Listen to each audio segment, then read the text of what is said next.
ఈయన పైన మహిళలు కంప్లైంట్ కూడా ఇచ్చారు, సూసైడ్ అటెంప్ట్ కూడా చేసుకున్నారు. ఈయన నన్ను వేధించాడు అన్న విషయం పైన.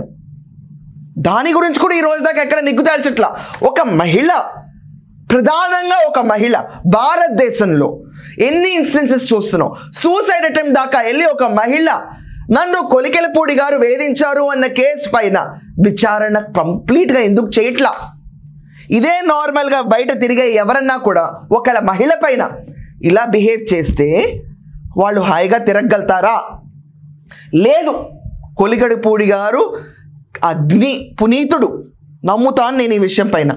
అదన్నా తేల్చాలి కదా. ఎందుకు ఈ ఆరోపణలు పెండింగ్గా ఉంటున్నాయి పైన? ఎందుచేతన? ఇదంతా కాకుండా కొలికెపూడి ఒక మేధావంతుల్లాగా దొంగ బియ్యం స్మగ్లింగ్ డబ్బుల్ని, ఆ విషయాన్ని చాలా క్లెవర్గా డైవర్ట్ చేస్తూ ఎంపీ గారే డబ్బులు తీసుకోమన్నారు, దొంగ బియ్యం డబ్బుల్ని, దాన్ని వైఎస్ఆర్సీపీ కౌన్సిలర్ని కొనటానికి వాడాము అని కూడా చెప్పాడు. పార్టీ లైన్ని చూస్తే కనుక ఎంపీని, పార్టీని తీసుకొచ్చి అథపాతాళంలోకి తొక్కటానికి వేస్తున్న మొదటి మెట్టులాగా ప్రతి ఒక్కళ్ళు భావించారు.